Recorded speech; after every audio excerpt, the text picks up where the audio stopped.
Are you okay? How long have you been here for? You need help. Come with me. The poor child. Yeah, he's been locked in a room for 10 years. I can't believe it. Obviously his parents didn't even care about him. Yeah, it probably is really going to affect his cognitive development when we teach him things. How is he supposed to involve in a social peer atmosphere? He's not going to know how to speak. I have no idea, but we have a lot of teachers. This is A. Now you're going to draw A.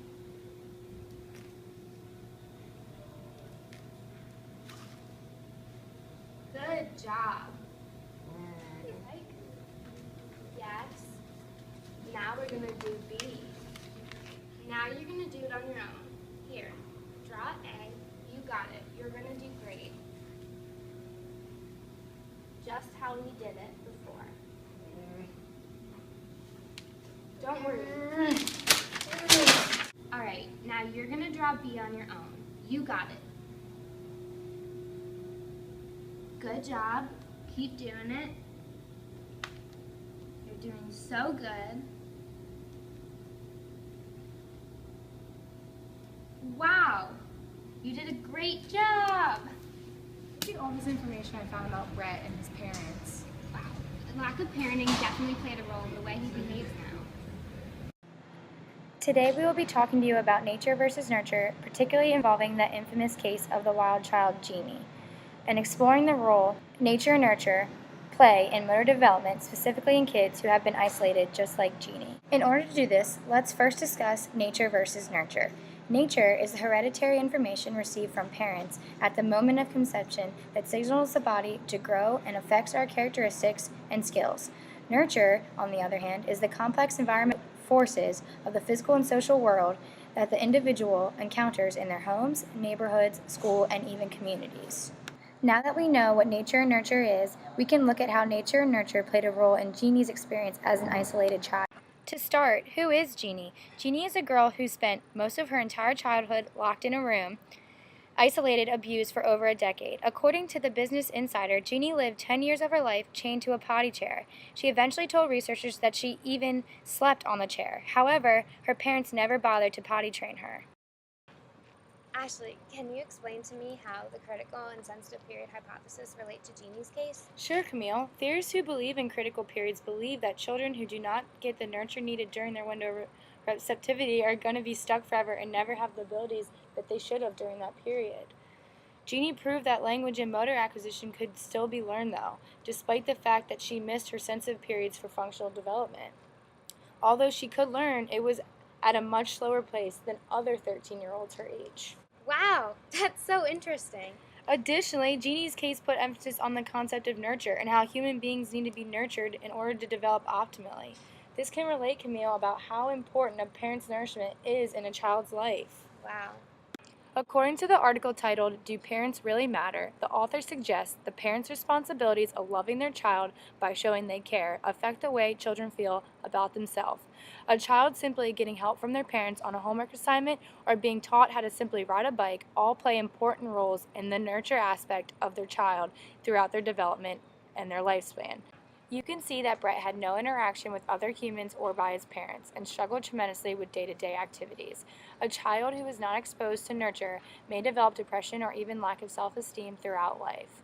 They may have difficulty being socially accepted or being socially involved in peer groups that make up their environment that they are involved in. Camille, can you tell me some of the neurobiological effects that may occur due to isolation? Sure, Ashley. According to the article, The Enduring Effects of Abuse and Related Adverse Experiences in Childhood, researchers found that childhood maltreatment has been linked to a variety of changes in brain structure and function and stress-responsive neurobiological systems. Moreover, early stressors contribute to an individual's emotional and physical well-being. The article also discussed how early life stress, such as abuse and related adverse experiences, cause enduring brain dysfunction that in turn affects health and quality of life throughout the lifespan. Dr. Robert Anda and colleagues explored behavioral impacts of childhood neglect.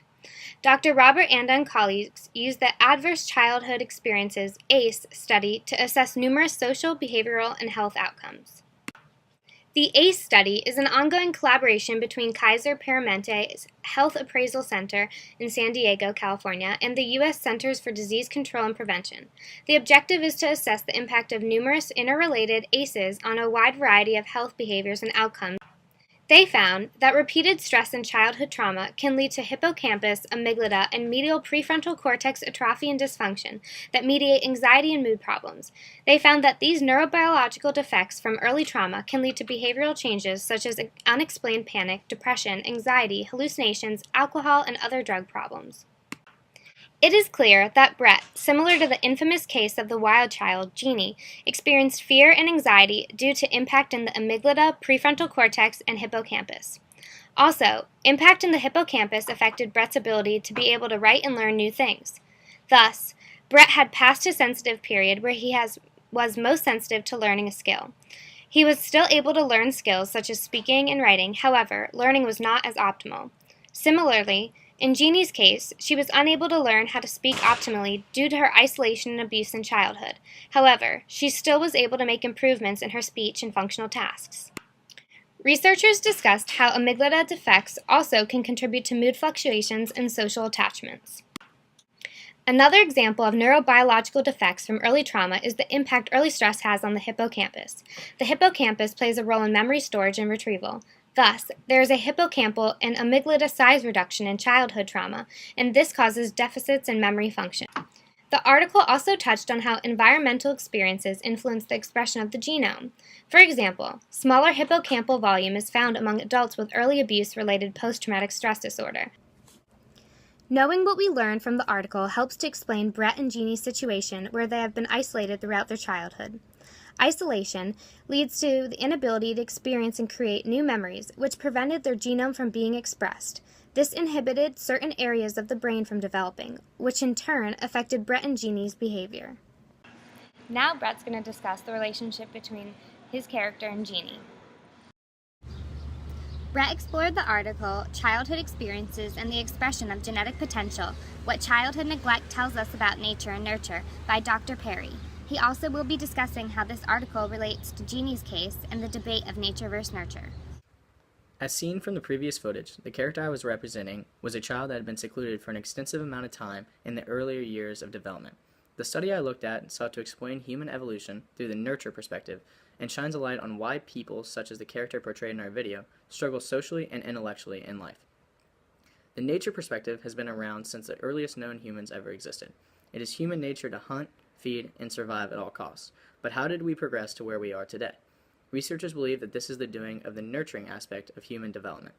A proper nurturing environment has been shown to increase cognitive capabilities and social interactions, which explains our growth as a species over time. We became smarter and more social, and the natural savage in us took a backseat to a more intellectual human being. This adaptation explains why in examples such as Jeannie, we see natural savage behavior such as aggression and extreme intellectual inabilities.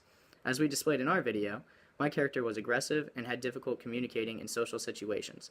Learning was even difficult because the synapses are considered use it or lose it pathways. In our instance, the child was never taught basic knowledge, therefore he had lost some of his ability to learn.